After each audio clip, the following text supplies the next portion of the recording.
TVS Apache RTX 300 का पहला 2000 kilometre का रिव्यू आपको इस चैनल पे देखने मिलेगा। आपको बाकी सारे वीडियोस मिलेंगे जो सिटी राइड्स या फिर जो स्टार्टिंग इनिशियल लॉन्चेस थे उनके, लेकिन आज की वीडियो में आपको प्रॉपर्ली बताऊंगा कि ये मोटरसाइकिल परफॉर्मेंस में कैसी थी, 2000 किलोमीटर के अलग अलग रास्तों पे मैंने क्या एक्सपीरियंस किया। प्योरली टूरिंग बेस्ड रिव्यू है, इसके अंदर आपको किसी भी प्रकार का एक स्पेसिफिक पॉइंट या फिर खाली टेक बेस्ड रिव्यू नहीं मिलने वाला है।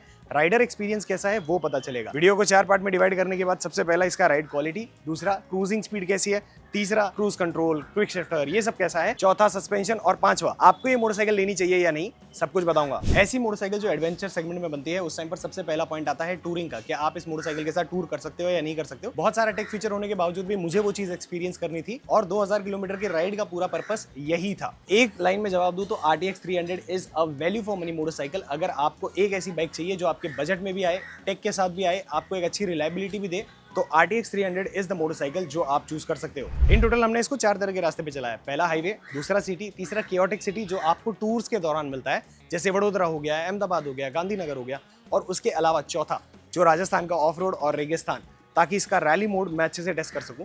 वो सारे का सारा करने के बाद आपके सामने वीडियो प्रस्तुत है। इस बाइक के ऊपर टेल बैग माउंटेड था। मोटरसाइकिल दिखने में काफी बड़ी है और डेफिनेटली आपको एक बड़ी बाइक का फील देती है।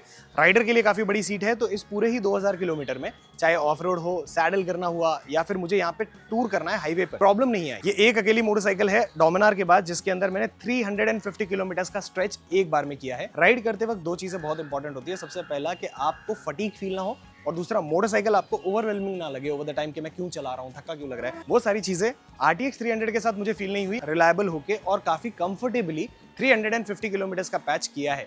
खाली फ्यूल ब्रेक के लिए रुका था, उसके अलावा मैं किसी के लिए नहीं रुका। सबसे पहले जो इंप्रेसिव पार्ट लगा मुझे RTX 300 का, दैट वाज द ब्रेकिंग। मैंने अपने इनिशियल रिव्यू में भी बोला था कि मैंने इसकी ब्रेकिंग काफी अच्छे से टेस्ट की है। बहुत सारे ऐसे सिचुएशन थे जहां पे मुझे अर्जेंट ब्रेक करना पड़ा, उस टाइम पर भी performance of the braking was good.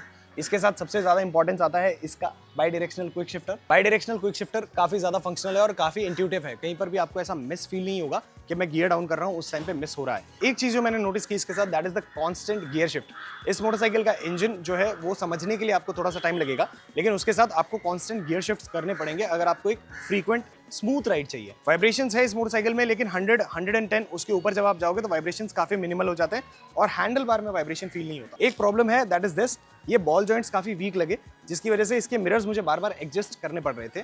इसके अलावा एज सच क्वालिटी में ओवरऑल कहीं पर भी कोई प्रॉब्लम नहीं है। ये भी खाली एक फीडबैक है जहां पर इंप्रूव हो सकता है। मैंने इसे ऐसी ऐसी सिचुएशन में चलाया है जहां पर इसकी रोबस्ट बिल्ड क्वालिटी काफी ज्यादा इंप्रेस करती है। बाइक को सिटी में तो हमने पहले ही चलाया था, इसको कांस्टेंट चलाने पर कभी भी वो थकान, वो फटीग महसूस नहीं होती whenever you ride this bike. हर बार जब भी मैं मोटरसाइकिल से नीचे उतरा हूं और वापस बैठा हूं, मुझे एक ही फीलिंग आई है कि शायद मैंने अभी तक इस मोटरसाइकिल को चलाया ही नहीं है, मैं और चला सकता हूं। I can ride for more 200-300 kilometre straight. और यही एक चीज थी जिसकी वजह से मैंने 12 घंटे में 800 किलोमीटर किए at the speed of 90 to 110। उसके ऊपर मैं गया ही नहीं मोस्ट ऑफ द टाइम जब मैं वापस आ रहा था। मेजर ट्रैफिक वाली सिटीज और साथ ही साथ हाईवे जो वडोदरा हाईवे से आता है, उन दोनों का मिक्सचर था और उस मिक्सचर की वजह से इस मोटरसाइकिल का असली परफॉर्मेंस दोनों ही सिचुएशन में पता चल गया। अभी जो इसका माइलेज मुझे दे रहा है दैट इज 30 kmpl। जब मैंने इसको सिटी, हाईवे सब जगह प्रॉपर चलाया तो this is the average that you will get.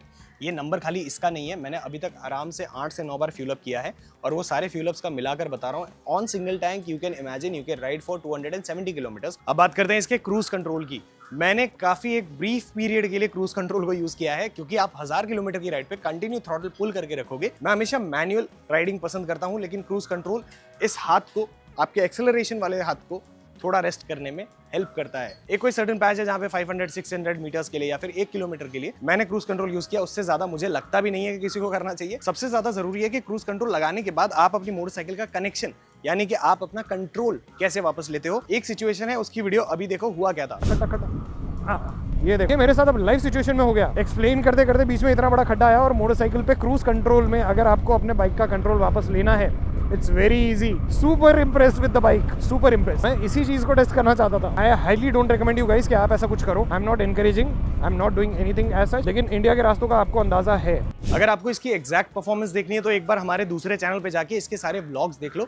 यहाँ से राजस्थान जाते वक्त क्या प्रॉब्लम्स आई, क्या क्या सीखा, क्या क्या समझा, और ओवरऑल ये रिव्यू किस बेस पे है, इसीलिए पूरे 2000 किलोमीटर की जर्नी रिकॉर्ड की है। ओवरऑल इस मोटरसाइकिल का कंपैरिजन नहीं है, it comes with its own riding quality. अगर आपको कंफर्ट चाहिए, अगर आप एक मोटरसाइकिल को इतना इतना लंबा चलाना चाहते हो विदाउट एनी फटीग, या फिर आप स्टार्ट कर रहे हो, if you are a beginner, उस टाइम पर आप इस मोटरसाइकिल को ले जा रहे हो, याद रखना ये जितना कुछ भी बता रहा हूँ ये सब क्या सब टूरिंग पर्सपेक्टिव और साथ ही साथ अगर आप ओकेजनल राइड पे जाते हो वो समझ के चलो। बाकी मैं और किसी चीज़ की बात नहीं कर रहा हूँ, बहुत स्पेसिफिक रिव्यू है। मैं इसकी टॉप स्पीड आपको दिखाकर कुछ नहीं मिलेगा मुझे, ना ही मुझे ये दिखाकर मिलेगा कि अरे यहाँ से मैं सीधा एक टेक में कितना जा रहा हूँ। It's all about the good ride quality and इसकी हेडलाइट परफॉर्मेंस को भी हमने प्रॉपर टेस्ट किया है और हर जगह पे इट इज़ वेरी डिसेंट, आपको कमी नहीं लगेगी। अगर फॉगलाइट लगाते हो टूरिंग में दैट इज़ नेसेसरी, वो एक नेसेसरी एक्सेसराइजेशन है। और ऐसी वैसी जगह पे हमने चेक नहीं किया है, उस टाइम पर हम उदयपुर में थे तो उसका वीडियो अभी देखो। तो फेयर इनफ विजिबिलिटी है, ऑफ कोर्स फॉगलाइट्स लगानी पड़ेगी अगर आप टूर करने का सोच रहे हो, but for example if I have to ride here, ये थोड़ा डार्क एरिया है तो यहाँ पर आपको लाइट का आइडिया पड़ जाएगा कि ये कैसा दिख रहा है। For a rider like me मेरे लिए ये इतना ज़्यादा for a rider like me मेरे लिए ये काफ़ी अच्छा है। I am very happy with the light, मुझे कोई प्रॉब्लम नहीं हो रही।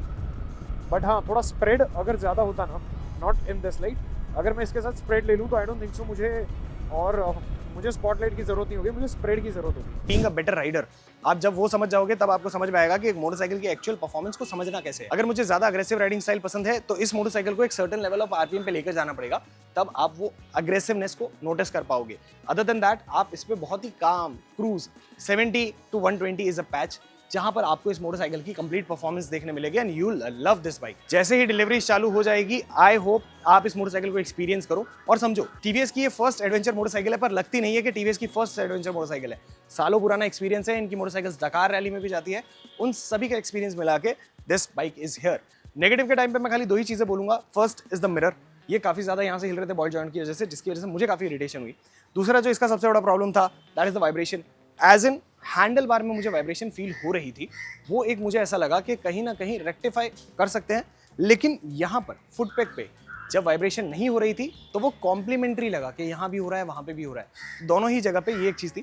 तीसरा है कि इसकी रेंज थोड़ी अगर और ज़्यादा होती ना तो that could have had been a little more advance point. Tech में कोई प्रॉब्लम नहीं है, ना ही इसके सस्पेंशन में कुछ प्रॉब्लम है, 180 mm के सस्पेंशन हैं, कंप्लीट बॉटम आउट किया है, still no problems at all. Delivery थोड़ी जल्दी चालू हो जाए, आई नो सभी इंतजार कर रहे हैं, तो एक बार इसकी डिलीवरी चालू हो जाए आप इसका एग्जैक्ट एक्सपीरियंस कैसा है वो समझोगे। वाइब्रेशंस का सबसे बड़ा पॉइंट आता है जब आप सही आरपीएम पे सही गियर चेंज नहीं करते हो। इसके अंदर मैंने वो चीज़ नोटिस की, apart from engine being under powered या फिर अंडर कैपेसिटी, इसके अंदर एक चीज़ नोटिस करने वाली होती है जिसके अंदर आपको समझना पड़ेगा करेक्ट आरपीएम पे करेक्ट गियर चेंज करना। 2000 किलोमीटर का रिव्यू है, अपने पैसे लगा कर गया था आपके लिए सिर्फ वीडियो बनाने के लिए। अगर घर पे वीडियो बना लेता तो भी मुझे कोई रोकने वाला नहीं था, लेकिन हम अच्छी वीडियो बनाने के चक्कर में आपको ये सारी चीज़ें साफ साफ बताते हैं। अगर आपको इसके अलावा RTX के बारे में कोई भी डाउट है, do let us know in the comment down below. सारा जो चिट्टा किट्टा है वो हमने ऑलरेडी हमारे दूसरे अकाउंट पे डाल दिया है, जाके वो प्रॉपर ब्लॉग्स भी देख लेना। और ऐसे नई मोटरसाइकिल जो भी आएगी, अपॉर्चुनिटी मिलेगी, उनके साथ प्रॉपर एक लंबी राइड कर आएंगे। इस बार राजस्थान गए थे, अगली बार हम सीधा धनुषकोटी जाएंगे। सारी राइड्स करने के बाद आपको वीडियो बताएंगे। नहीं पसंद आया तो कमेंट कर देना, हम आपके कमेंट पढ़ते भी हैं, सुनते भी हैं। और हाँ, जाने से पहले सारे ब्लॉग्स देख कर जाना हमारे दूसरे अकाउंट पे।